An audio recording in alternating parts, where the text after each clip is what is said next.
Hey guys, how's it going?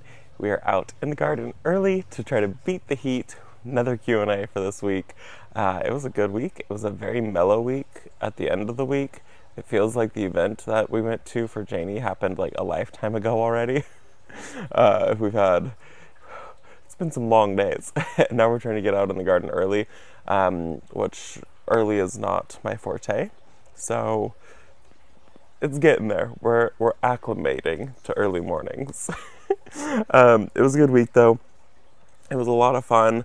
I am still just exhausted from that event, but it was good. It was so much fun. So first video that we did last week was the Q&A, and then we did the park winters for Janie. Then we did me mulching, and then we did more mulching, and then Jaelyn came over. And then we planted coleus and sprayed for some bugs. So it was a pretty good week. The garden, like the mulching, I don't know why I wait so long. I guess there's a million other things to do. I have to spend hours filming and editing that could have been spent mulching, but let's just jump into this because we have some stuff we have to go do today. So I have a very limited window of time to get this filmed. First question on that video is from Greg, and he had said, have you ever seen white Italian sunflowers? I hadn't seen white Italian sunflowers. I looked it up and they look really, really pretty. And I think that they would look so stunning on the black fence. I have grown the Pro Cut White Knight sunflower, but that's just like a single sunflower, and it's a really large sunflower, which I didn't really love. I prefer like smaller sunflowers. So I'm gonna see about next year getting my hands on some of these like white Italian sunflowers, because that is so pretty. The next question on the video is from Sen, and they had said, what is up with the company you do not want to support? It's Miracle-Gro. It's just, there's been things released in the public about them, like, you know, having toxins in their soils and just having a lot of issues, and it's just more corporate. They're very focused on corporate than they are actually focused on like home gardeners. And some of the soils that they like put out there, they call it a soil, and it's just bark. It's just like that other brand that I have bought, Kellogg or something like that. It's fabulous to fill the bottom of your bed, but it's not a soil, it's mulch. But then also I'd heard that another YouTuber, I can't remember who it was, had bought it, and it like was full of like cow manure, and the cows had eaten hay that had a herbicide in it, and the herbicide stays in, the cows don't like process the herbicide, and so then they used it in their garden and it killed everything because there was still an herbicide in it. So it's just, I try to stick with, there's certain things that I'll spend money on, and soil is usually one of them if I can get my hands on good quality soil. So like I love the like Fox Farms. A lot of you guys have told me the like Coast of Maine for the other, if you're on the other coast, is a really, really good one also. It's basically like Fox Farms. So I mean, if you're not local, I would say go with the Coast of Maine if you can find that, or if you're local, go with like Fox Farms, because it really shouldn't be super expensive. I feel like if you go to like a soil yard, I've seen it at like garden centers, and it'll be like $30 a bag, but I've found it at Brent and I have both found it. I'm hitting this plant, I'm too close to it. Brent and I have both found it at like smaller, like more independent centers that are like very, very small, like a soil yard, or like there's places that like people grow like weed. They sell really high quality stuff there because people who are growing that really care about their soil, and it's usually so much cheaper there. So I would go to like one of those like growing centers. The next question on that video is from Kathy, and she had said, have you talked to the store down the road that carries fertilizer about carrying the Espoma brand? I am so fortunate to have it here. So it sounds like they're trying to like phase out of carrying fertilizers and soils. I don't think they're going to be ordering soil anymore. They've kind of like, it's so weird. I live in the smallest town, and it's the craziest thing. Now they're a tire shop. They still have their giant warehouse that has all of their fertilizers and growing supplies in it, but they've switched now. They are a tire shop. So they won't be carrying it, but we do have an Ace Hardware that's local, and the Ace Hardware actually carries Espoma. And the Ace Hardware is maybe another minute down the road for me, so it takes me like a minute and a half to get to the Ace Hardware. So you guys will probably start seeing more Espoma in my garden for that reason, but also where we are buying our Fox Farm potting soil is like 15 to 20-ish minutes down the road, and they do carry the like Fox Farm fertilizers and I think they carry EB Stone, and so while I'm there picking up soil, I'll probably just pick up fertilizers, but if I'm in a pinch, I'm just going to grab fertilizer from Ace Hardware, which they carry the Biotone, which I'm really excited about because I've always loved the Espoma products, but I've also really loved the Fox Farm products. So those are going to be kind of my like two that I like go in between, and then EB Stone, just kind of as I find it, I'll pick it up. The next question on that video is from Nita, and she had said, question, I have a young rose bush that when I went to trim it back, all I found were 7 leaves, not 5. How do I trim it then, and will I get roses? Thank you. So the leaves of 5 is basically the same as leaves of 7. Anywhere that there's leaves of 5 or leaves of 7, it'll branch out. Most roses just have 5, so it's the common saying, trim where there's, you know, a leaf of 5. If you see leaves of 3, you won't get a branch. So you need to go down to where you either see a 5 or a 7 branch, or a 5 or a 7 leaf, and then you can cut there, and then it'll branch out. So you're good. You can cut anywhere that you see 7 leaves. It's kind of uncommon for them to get 7. And the last question on that video is from Connie, and she had said, thanks for being at the event. It was great to talk to you about the black scabiosa seed starting. You're part of my morning ritual. Would it be possible to get some of your shirts in flower colors, pink, purple, green? It was good talking to you. Thank you to everyone who came to that event. That was a lot of fun. And then as far as shirts go, there will be different colors. I'm not doing black this time. I still have the black shirts. I will probably always have the black shirts just because like I wear a lot of black. But we will also this time be having them in like a soft blue color, and we will have them in like a tan color. So I'm going to have 2 different colors. I will have a regular neck, and I will also have a V-neck because I know a lot of people don't like the regular neck also. And then we have an array of sizes. So soon. I'm just waiting for 2 more things to show up, 3 more things to show up. It's gonna be good. I've put so much thought and time into this like merch launch that's coming out. It is like everything that's coming is either made by small businesses, it's made in the US, and it's like custom pieces and my favorite items ever. So it's just, there was a lot of time that went into this and a lot of thought that went into this, and I wanted to do it right and wanted it to be good. So there will be different colors. It's 2 different colors plus the black one, and I'm really excited about it. The next video that we did was Park Winters for Janie's event. We almost didn't make it. That was a good event. It was a lot of fun. There were so many people that showed up. It was kind of crazy. I was pleasantly shocked. The parking lot was insane. It was so full, and there's already talks of them wanting to do it again. It was a lot of fun. It was a very long day. I came back sunburnt even after wearing sunscreen. Janie got sick, Brent got sick. It was a whole thing. The first question on that video was from Liz, and she had said, just curious, do people bring their own carts or are they loaned at the event? They all brought their own carts. A ton of people brought carts. Like some people brought like the huge gorilla carts, and that was so cool to see. There was a lot of carts that people brought. That was really, really smart. They did also do the like plant check thing, so you could like check your plants, which I mean everyone that had a cart also did the exact same thing, which was a really cool way to keep all of your plants together, so that way they didn't have to go sit in the hot car. So everyone that had a wagon brought their own wagon. The next question on that video was from Oregon Gardening, and they had said, great video as always. Question, Robbie, how long have you been doing YouTube? What is your advice for someone relatively new to being a content creator? What do you wish you had known? Thank you. I have been doing YouTube for just over 2 years now. The first year, I say I had no clue what I was doing. And so I say that I've only known, and that's beginning to know what I was doing since April of last year. So a little over a year, I've started to understand YouTube. The biggest thing that I say is I watched so many people who were very successful at YouTube. I watched their interviews. That is all I did once I really wanted to start understanding what to do. I watched a lot of Mr. Beast, his interviews. I don't really watch his videos, but I watched his interviews because he is so successful at YouTube. I watched just a bunch of interviews of people who are content creators that are extremely successful, and I've kind of started to mimic what they do a little bit, take bits and pieces from it. The best thing was improve one thing. Every single video that you make, improve one little thing. Okay, how do I make it so the lighting looks better? How do I make it so the audio sounds better? How do I make it so this is less boring? How do I make it so it's more entertaining? Just one little teeny tiny thing every single video. The other thing is just start to understand the analytics in YouTube and replace the word analytics with people. It's not what the analytics want, it's what the people want from YouTube. So the analytics just show people what people want to watch. So if people aren't watching it, it's because people aren't watching it. It's because it's not the analytics. So that was kind of like the hardest thing for me to stomach. I was like, oh, why is YouTube not showing my video? It's all these analytics.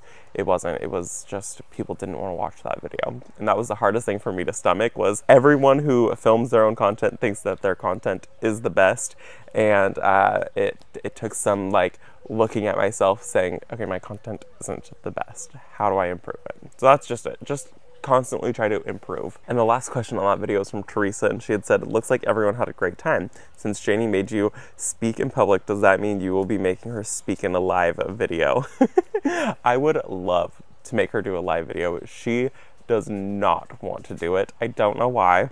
I mean, it's basically, okay, it's funny because, I mean, live videos are basically the same as public speaking, but to me it's so different because I don't see hundreds of people's eyes staring at me. There was one lady in the audience that I just like stared at her the entire time because she was smiling and she was nodding her head. She was feeling it, what I was saying. She was kind of my like hype woman. And so I just stared at her the entire time and I ignored everybody else. I tried to like move my head around a little bit, but I just kept coming right back to her. It was really, really funny. So I don't like public speaking. But live videos, I love doing it. I think it's so much fun to like be able to like answer questions live and just chat with you guys, just kind of hang out. Janie hates it, probably for the same reason that I hate public speaking. So I'm gonna wear her down one of these days because she's made me speak twice in public, and I'm sure she will make me do it again. So I'm gonna wear her down. The next video that we did was Why Do I Always Wait Ridiculous? And that is all about the mulch, because why do I always wait? I do this every single year. And I still have more mulching to do. I'm just going to do maybe a little bit more on camera, but I'm going to do the rest off camera because we don't need to watch me mulch 75 beds. The first question on that video was from Jen, and she had said, where did you find the lungwort in Northern California? I found that at High Hand Nursery. I picked up 3, and I want to say they had like 10 left, but that was before Mother's Day, so I can't guarantee that they're still there. Go to High Hand. You could even probably call them and ask them if they still have lungwort. It's been so pretty. I'm really loving it. Now that it has irrigation to it, it's actually really happy every single day and it doesn't deflate. So make sure your lungwort has water. The next question on that video is from Sue, and she had said, hey Robbie, the mulch turned out so nice. I've seen ads for that hoe before and was wondering, once the mulch is down, how can you use it again without messing up your mulch? You really can't. It's more like you need to use that hoe and then you need to mulch it. It's not like you don't put your mulch down and then use the hoe. So that would be like, you just need to come in and do small maintenance throughout the growing season of just hand pulling weeds, which is what I used to do for all my beds before I even laid mulch. I just hand weeded everything.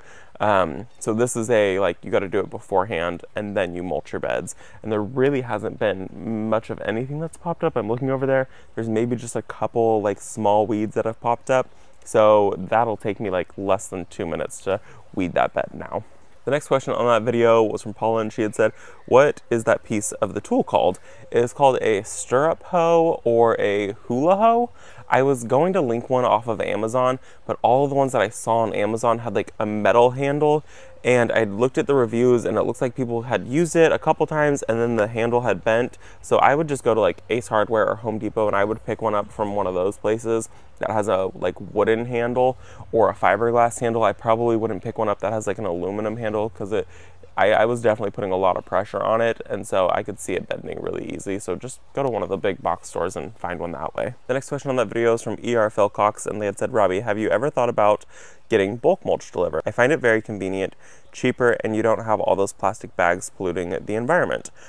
If we didn't have a gravel driveway, I would definitely get bulk delivery because you're gonna get a more consistent, batch of mulch, where these bagged mulches, some of them might be a little red, some of them might be a little more brown, some of them might have bigger chunks. So if I didn't have a gravel driveway and I had somewhere for bulk to be delivered, I would go that route, but there's no way that I could have mulch delivered, and it would just ruin my entire driveway, so I couldn't do it. We've done something before where we've laid a tarp down before and had them deliver stuff, and it still gets like off the tarp and it still ruins the gravel driveway. So unfortunately I do have to go this route of the bagged. I really prefer not to do bagged because of the plastics. Also, it's a lot of plastic, which I don't fully love. The next question on that video is from Paula, and she had said, what brand is the mulch? I'm not sure if I missed it in the video. It is the Garden Time Pathway mulch. You can get it from Home Depot or Lowe's. I prefer Lowe's. It's usually like $2 cheaper. The next question on that video is from Angie, and she had said, where do you buy the metal edging? That is from Edgerite. I talk about it all the time. Edgerite, it's fabulous stuff. It is a investment for sure. We had invested in bricks to do an entire border around our entire property, and I hated it. They moved, they didn't look good. They just kind of like always like, they were never level. The Edgerite metal edging, worth it. The last question on that video is from Nicole, and she had said, it looks great. Does the weed tool get the root too, or cut the weed off? I wonder if it will come back if you don't get the roots. What I've noticed so far is it pulls the roots up. On some of the like softer ones, it definitely like cuts them off, but I'm pretty sure it cuts it down like low enough. I'm going like under the soil a little bit, and so it's definitely killing them, and I'm not seeing them come back, and it's been over a week now, and I'm not seeing anything from weeds that I definitely cut come back. For the most part, I saw it pull roots up, so I would still recommend it. The next video that we did was that was not the plan, and I ran out of mulch because we did so much mulching. The first question on that video is from Jordan. He had said, does Creeping Jenny do well in a container? It does do well in containers. I have it in a couple containers. My grandparents have it in a container. And I mean, it's a very, very happy, at least in my area, and it does winter over here. So it can kind of be a thug in the garden if it like, you know, is in the landscape. I do have it in a container and it's growing right now. That's like a hanging container, and I want it to like trail down. That's the goal. We'll see how well that happens. The next question on that video is from Teresa, and she had said, hi Robbie, love your channel and your great personality. Not sure if anyone has asked this question before, but do you ever have a problem with cats using mulch areas for their potty? Yeah, we have that issue right now. And it's, okay, I kicked the tripod. Yes, we do have that issue right now. I'm dealing with it in our front beds, and it is not great. I notice that the mulch gets moved around all the time. Not so much in the back because I think the dogs are back here, but I have noticed a few spots here and there. But what I am wanting to do is I want to buy more of those spike strips that I have that I picked up for the dogs to keep them out of the garden bed. And I want to put those up front, and then I slightly bury it with mulch so like you can't really see them, and anytime an animal steps on it, it just kind of like gets their attention and they don't want to stand in there because they don't know what's happening. I also was thinking about doing the Repel-Zol because I heard that that works. So I mean, my dogs are never up front in like those garden beds where the cats are going to the bathroom, so I think that's why it's using that as a bathroom. We have a ton of wild cats around here, so I would really like to do something about that. And I'm going to try the Repel-Zol and more of those spike strips. The last question on that video is from Shelby, and she had said, hi Robbie, I never noticed that you have in-ground landscape lighting. Would you show what it looks like at night? I want to do the low voltage hardwire lighting at my house, but it is intimidating. We do have it. I have an old video. It's like a super old video, so I'm not even sure how good the quality is. I will put the link to that in the description down below. We picked them up from Home Depot, and it is so straightforward. I don't have another reason to do more uplighting, more landscape lighting, because ours is down on both sides of our property, but it was so easy. Basically, you plug the timer in, you run your straight line of wire, and then you attach the lights to the wire exactly where you want it. It was so incredibly easy. And at the time, I want to say it was like $150, and it's hardwired in, and we got 5 lights, I think it was, and the wire and the timer. Totally worth it. Our set now is like 3 years old, maybe even 4 years old, and we have no issues with it. So I will put a link to that video, and I will put a link to the uplighting that we used in this video. The next video that we did was adding a blueberry bush and an unexpected harvest, and oh my gosh, we got so much garlic. That was so cool.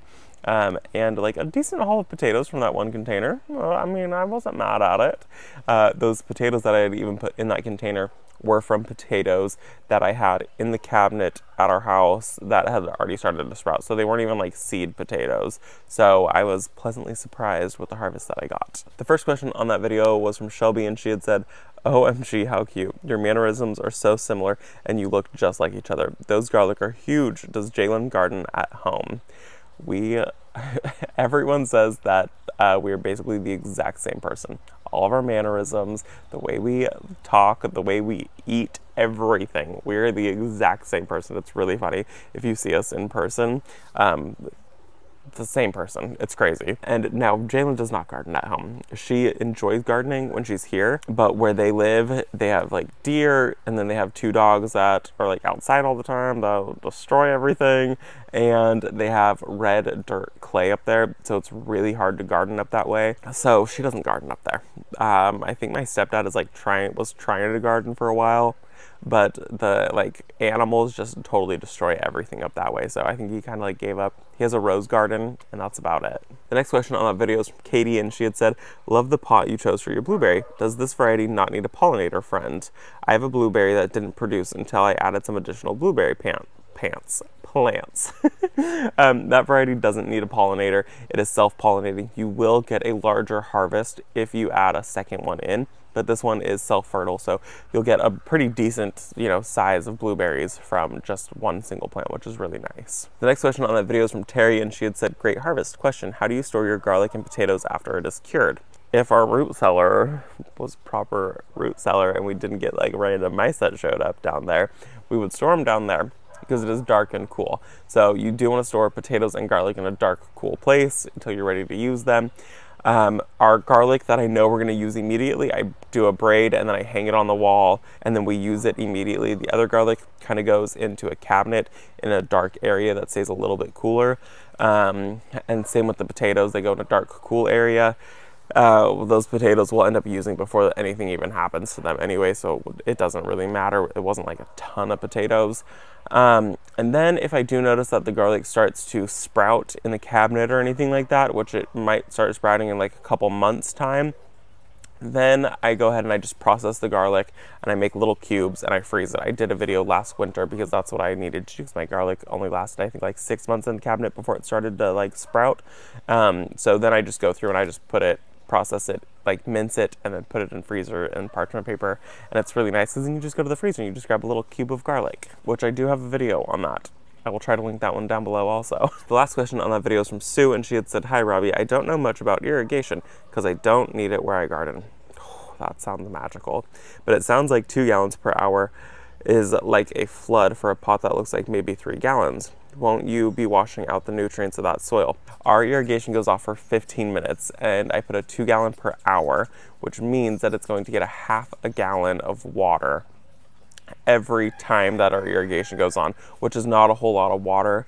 So that should be maybe the right amount, and I just kind of keep an eye on things, and if I need to add more, I do a higher irrigation. I'll maybe add like a second emitter. If I need to do less, I just cut it off and I put a smaller emitter. But I always try to, especially as we get hot, add a little extra water because we're about to hit 108 degrees and we'll usually stay at 108 degrees, so things dry out really fast. And because it's a terracotta container, terracotta just dries out really fast. That is not my rooster, by the way. So it just dries out really fast, and so I try to add a little extra water, but that should be totally fine. It really, I mean, I just kind of keep an eye on it, but it's not going to get 2 gallons every time that we water. It gets a half a gallon of water every time that our irrigation goes on. And the last video that we did was planting my favorite coleus and spraying for bugs, which I have ordered bugs since. Well, Brent ordered bugs. I don't know what it is. When I want to buy something, I'll add it to the cart, and then I delete the web page, and then I'll go back and I'll re-add it to the cart, and then I delete the web page, and then I go back and I add it to the cart and I delete the web page. I just have such a hard time hitting that purchase button on anything ever. So I told Brian, I said, hey, if I tell you what bugs I want, will you just order them and will you just do it? And he did it. So they should be here at some point. I haven't gotten a shipping confirmation yet. We'll see when they get here. The first question on that video is from Jen, and she said, hi Robbie, the oldest show of yours that I could find was 11 months ago. When did you start your channel? What made you start filming? So I think the oldest video that I have is much older than that, that's public. I do have some that are private because they're really bad. Like my very first video that I put out was like, I think 20 minutes long, and I didn't say like anything, and it was just me pulling Bermuda grass. So nobody wants to watch that. That was like the very first video that I did. That's I had no clue what I was doing. I kind of just had bought a camera and I was like, yeah, I'm just gonna do this. So I think 2 years ago is when I started the channel, and I just kind of wanted to start it because I'm really bad at taking photos and videos of what I was doing, because I always want it to look better, and then I would look back on things and I'd be like, I can't remember what it looked like. So this was more, the channel started mostly because I wanted to remember what things looked like as we were going along on this property. And I was really bad at taking those before photos.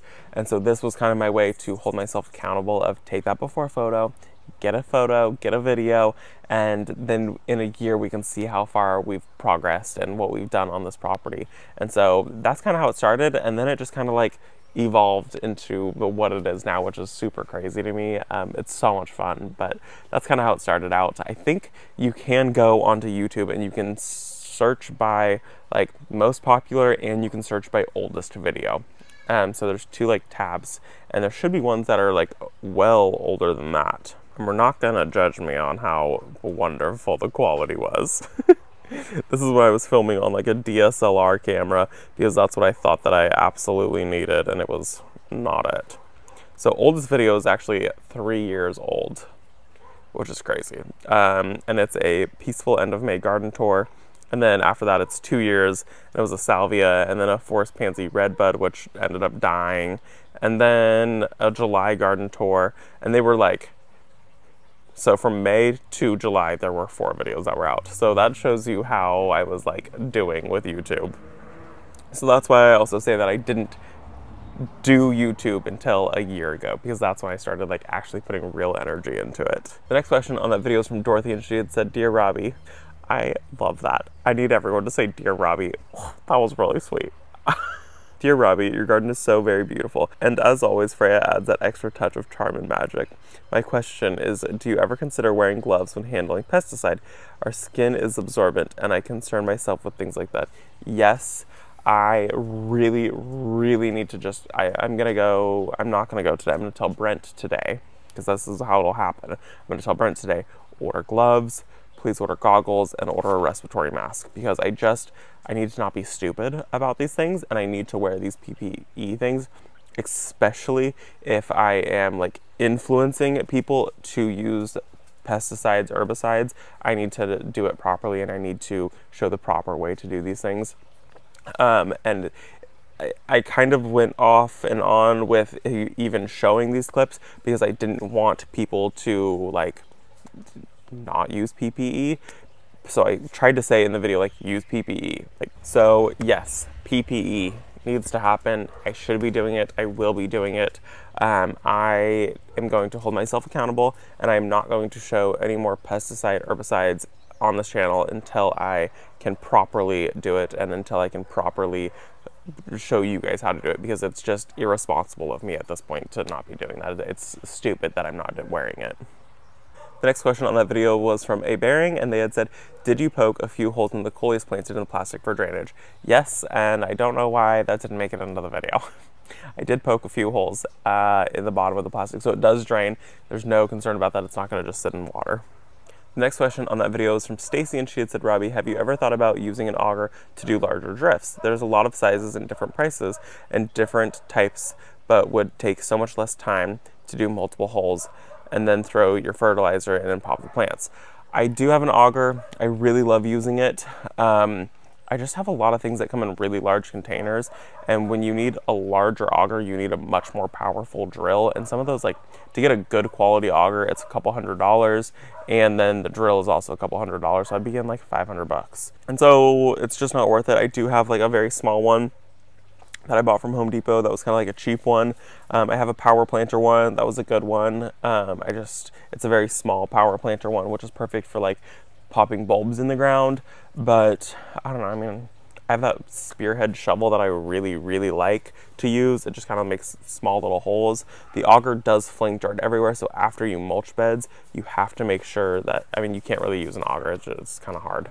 The next question on that video was from Karen, and she had said, "Hi Robbie, your roses are beautiful. Will you be offering another David Austin discount code? Thanks." I don't have a discount code for David Austin, but I had one for heirloom roses forever ago. Just working with Monrovia, I won't be working with Heirloom Roses. They're a great company. They offer a ton of roses, and they are the ones who taught me that using own root roses is super important, and so now I will only order own root roses, which is really nice. There's one out there called like the Southerners North Garden. I'll put a link to his channel. He constantly has coupon codes for the Heirloom Roses company. I don't know what his code is, but if you go watch some of his videos, I'm sure he's got a active like coupon code. So I would just check out some of these other people who promote it. You could also just probably search Heirloom Roses on YouTube and find somebody who's working with them who offers a coupon code. And the last question for the week was from Linda, and she had said, love your coleus, where did you get your seeds? Those are all from cuttings. So coleus, when you grow them from seed, you're basically growing a new variety.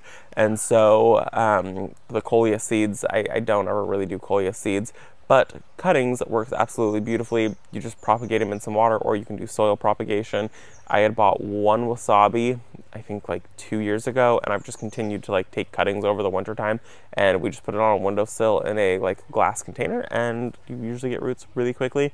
Or you can do directly in soil, and you take little teeny tiny cuttings, put it in soil, keep a humidity dome over it, and then they root really fast. That's what I did for the first time this time, and it was amazing. So that is going to be it for this video, you guys. I hope you enjoyed it.